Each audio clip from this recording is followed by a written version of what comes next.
8 News Now is partnering with Metro Police to bring you our CyberSafe Parent series in an effort to help you take care of your children online. Joining me now again is Detective Michael Fortunato with Metro's Internet Crimes Against Children Unit. And Detective, tonight we want to talk about devices and the fact that kids are so savvy with devices. You know, a parent might look at their kid on the phone and think, oh, they're using it to play music, but it is access and a portal to so much more. Talk about that. Yes, it's one of those that a lot of times we get people, adults, that come in and say, hey, it's just a music player.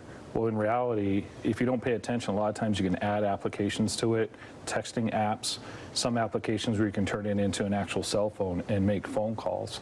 So they need to make sure that they educate themselves to what that device capability is. For the parent that's saying, hey, every time I look at my kid, they're on their phone, they're looking at their phone, especially young kids, does that parent need to get the phone from their kid to look at exactly what is being done, what apps are on there? What are some specifics we can give those parents to make sure they're being proactive about this?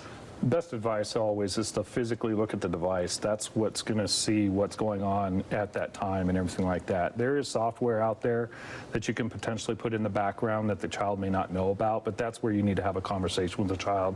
Let them know that you're going to be doing that kind of stuff. But physically looking at it is probably the best course of action.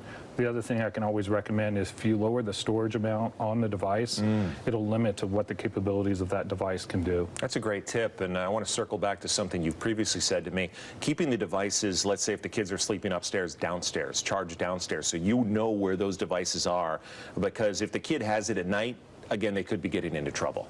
Absolutely, because 9 times out of 10, they're probably going to be on there, or someone's going to reach out to them and wake them up, or vice versa, or any given situation that gives them the opportunity to unfortunately maybe get in trouble or get into something that's way over their head. So for the parents that are watching this right now, it's as simple as saying, hand over the phone, I need to take a look. And how often do you recommend parents do it? Is it something they should be doing monthly or weekly?